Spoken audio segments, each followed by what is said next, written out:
तो क्या ईसा की नमाज के लिए, जोहर की नमाज के लिए, मगरिब की नमाज के लिए टिकट लगाया जाएगा मस्जिदों में?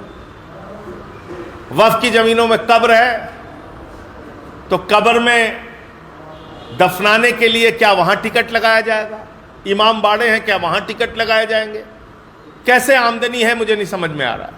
रसूलुल्लाह सल्लल्लाहु अलैहि वसल्लम ने इरशाद फरमाया, करीब है कि दीगर कौमें तुम पर ऐसे ही टूट पड़े जैसे खाने वाले प्यालों पर टूट पड़ते हैं। तो एक कहने वाले ने कहा कि हम उस वक्त तादाद में कम होंगे।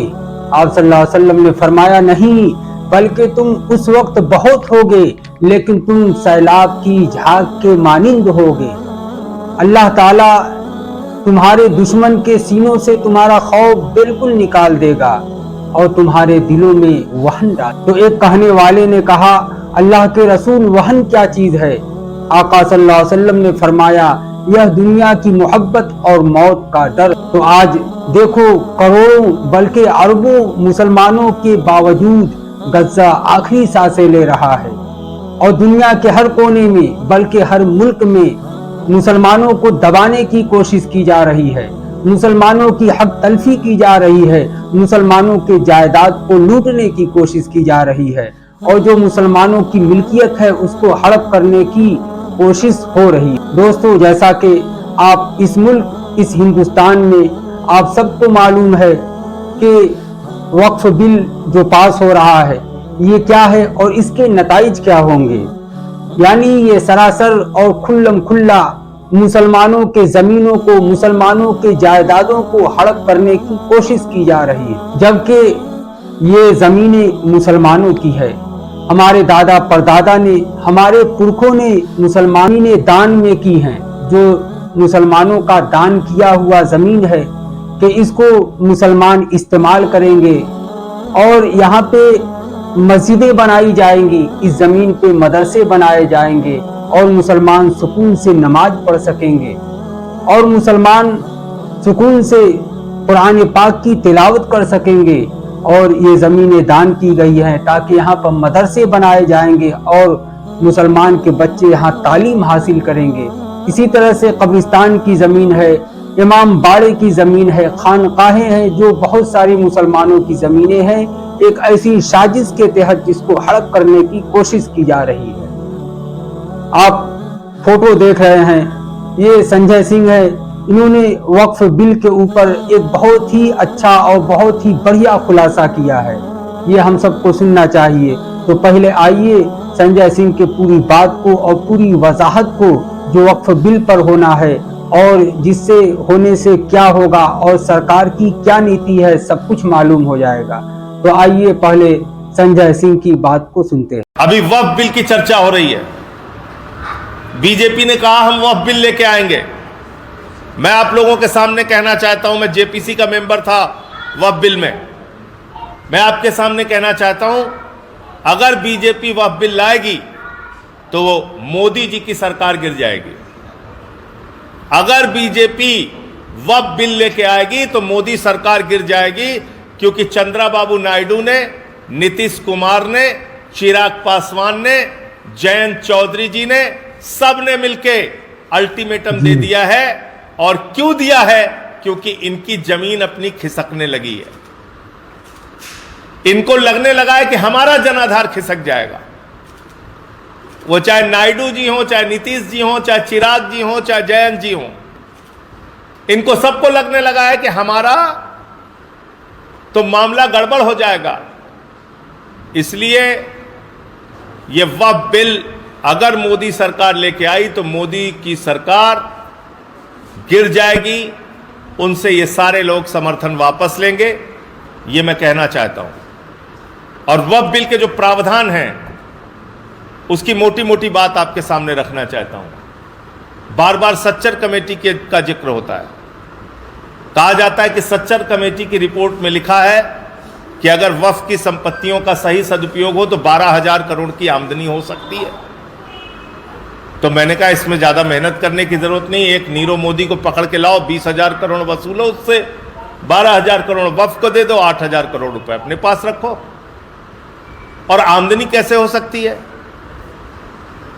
वक्फ की जमीनों में मस्जिदें हैं, तो क्या ईसा की नमाज के लिए, जोहर की नमाज के लिए, मगरिब की नमाज के लिए टिकट लगाया जाएगा मस्जिदों में?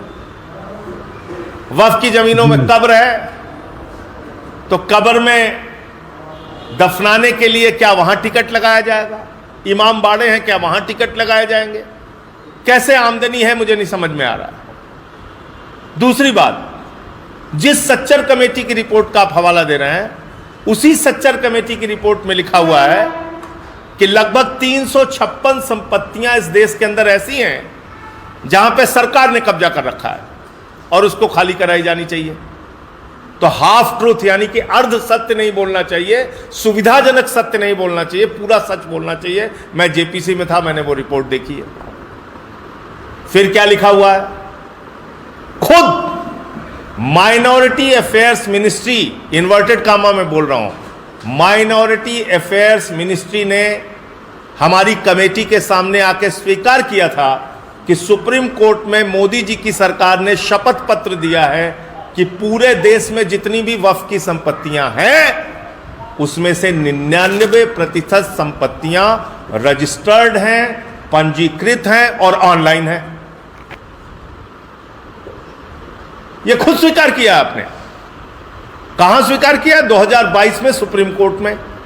क्या लिखा है उसमें मोदी जी की सरकार ने कि 99% संपत्तियों के सारे कागजात हैं हमारे पास, सारी संपत्तियां जायज हैं, सारी संपत्तियां पंजीकृत हैं और सारी संपत्तियां ऑनलाइन हैं।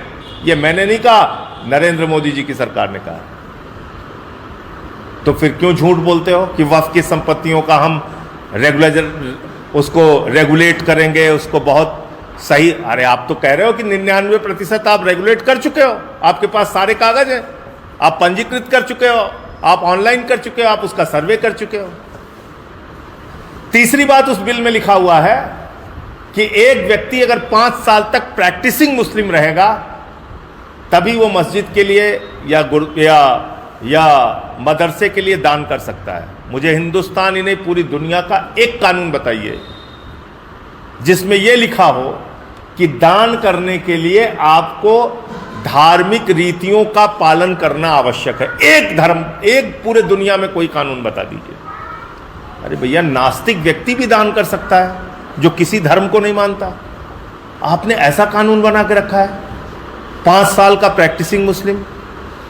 और इन सब के बाद जो बात मैं कहने जा रहा हूं, इसको रिकॉर्ड करके रखिएगा।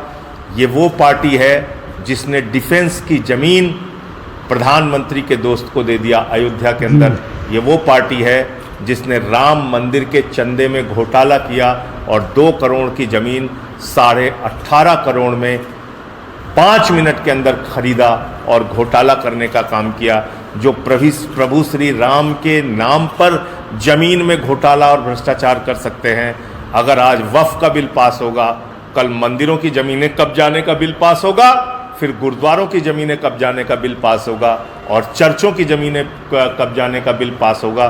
क्योंकि जाहिर तौर पे धार्मिक स्थलों के आसपास जो धार्मिक स्थलों की जमीनें हैं वो महंगी हैं, महत्वपूर्ण स्थानों पर हैं और उस पे मोदी जी के दोस्तों का अच्छा व्यापार चल सकता है।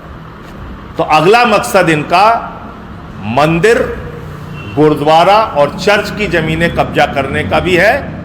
उसके भी संबंध में बिल लाके और उनकी जमीनें कब्जा करने का इनका मकसद है। तो इसलिए इस देश के लोगों को सावधान होना चाहिए कि इस तरह के बिल का कोई भी समर्थन न किया जाए। और ये बिल तो पास करेंगे तो इनकी सरकार गिर जाएगी, ये तो तय है। दोस्तों, आपने संजय सिंह की बात को सुनी कि ये मुसलमानों की जमीन क्या है और सरकार की रणनीति क्या है और जो भी रणनीति बनाई जा रही है ये सब फकत सियासत पे मबनी है। इससे मुसलमानों को कोई फायदा नहीं होना और इस बिल के जरिए से सिर्फ मुसलमानों की जमीनें और जायदादें हड़प करने की कोशिश की जा रही हैं। और जो बातें लफ्फाजबाजी हैं या जो मीठे मीठे बातें हैं लोगों का ये बेवकूफ बनाने का और एक जबरदस्ती से बचने का एक हिला है। तो दोस्तों, इस वीडियो को ज्यादा से ज्यादा शेयर करें ताकि और मुसलमानों तक ये वीडियो पहुंचे और इस चैनल को ज्यादा से ज्यादा आप लाइक करें, सब्सक्राइब करें, सपोर्ट करें, ताकि दीन की और इस तरह की मालूमाती बातें आप तक पहुंचाते